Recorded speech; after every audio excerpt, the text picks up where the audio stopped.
অনেকদিন পর বেরিয়ে পড়লাম বান্ধবীর সঙ্গে ঘুরতে। আর আমার বান্ধবীকে দেখো কত সুন্দর লাগছে, ও সুন্দরভাবে পোজ দিয়ে খাবারের ব্যাগ আমার হাতে ধরিয়ে দিয়েছে। দিকও একটু স্টাইল কি আর করা যাবে, বান্ধবী ললিতা বলে কথা, তাই না? হ্যালো গাইস, আজকে দেখো আমি এসেছি বেলেঘাটা লেকে।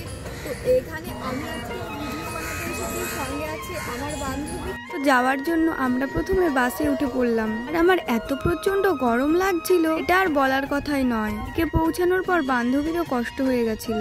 জায়গাটা সত্যি খুবই সুন্দর ছিল।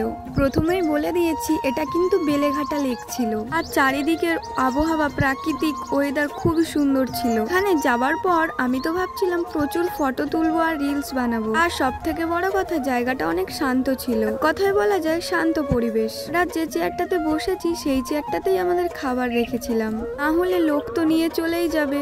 আর পুরো বাগানটাতে গাছে ভরা ছিল। আর কাঠবেড়ালিগুলো তো এখানে খুব খেলা করছিল, আর প্রচুর কাঠবেড়ালিও ছিল।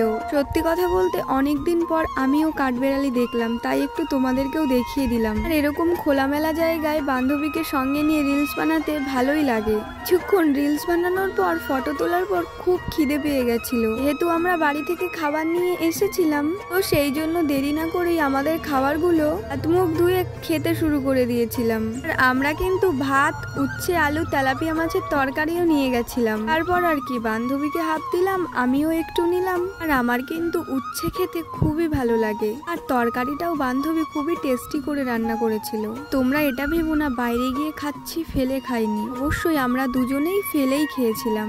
আর উচ্ছে আলু তরকারির সঙ্গে ভাত, সঙ্গে বান্ধবী, আর এরকম একটা গার্ডেন, জাস্ট অসাধারণ ব্যাপার ছিল। প্রত্যেক বান্ধবীর উচিত মাঝে মাঝে এরকম মিনি পিকনিক করা। ভাত খাবার পর মাছগুলো ছাড়িয়ে ছাড়িয়ে খাচ্ছিলাম। খেতে খেতে দেখলাম আকাশটা জাস্ট অসাধারণ দেখতে লাগছিল। আর হাওয়াও ছিল, বাট গরমও কিন্তু লাগছিল। আমার তো খাওয়া প্রায় কমপ্লিট। আর আমার বান্ধবীরও এইদিকে একটু বাকি ছিল। আমার বান্ধবী রিলস বানিয়ে একটু টায়ার্ড ছিল। খাওয়া দাওয়া শেষ করে ভাবলাম কিছু একটা খাওয়া যাক অন্যরকম। তারপর দেখলাম পাশ থেকে একটা দাদু ছোলা মটর বিক্রি করছিল।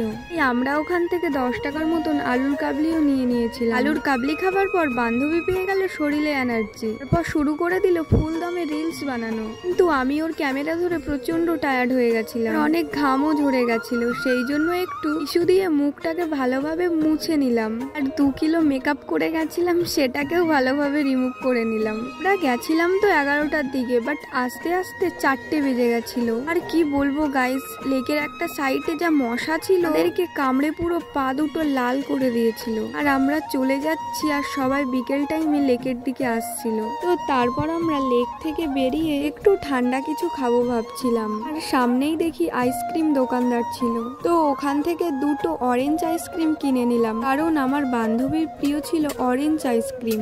আর তোমরা এটা দেখে হাসাহাসি করো না যে ও ক্যারি পেপারে টাকা রাখে, কিন্তু টাকা রাখার অনেক ব্যাগ আছে। ক্যারি পেপারে কোইন্সিডেন্টালি থেকে যায়নি, বৃষ্টির জন্য রেখে দিয়েছিলাম। তো ওখান থেকে বেরিয়ে এসে পাড়ার একটা দোকান থেকে আমরা খেয়ে নিলাম একটু মোমো। জানি মোমো তোমাদের সবাইয়েরই খেতে ভালো লাগে। আমি তো শুধু ভিডিওটাতে এখন ভয়েস দিচ্ছি, আমারও ভিডিওটাতে মোমোটাকে দেখে সত্যি খুবই খেতে ইচ্ছে করছে। মোমো খাওয়া শেষ করার পর ইচ্ছে হচ্ছিল একটু ডালের বড়া খাই, কিন্তু ডালের বড়া না খেয়ে আমরা নিয়ে নিয়েছিলাম আলু ভাজা। এই কাকুটা বেশ ডালের বড়া আর আলু ভাজা বিক্রি করছিল বিকেল টাইমে। এরপর আর কি 10 টাকার মতন আলু ভাজা কিনে নিয়ে খেতে খেতে বাড়ির দিকে চলে এলাম। আলু ভাজাটা খেতেও টেস্টি ছিল।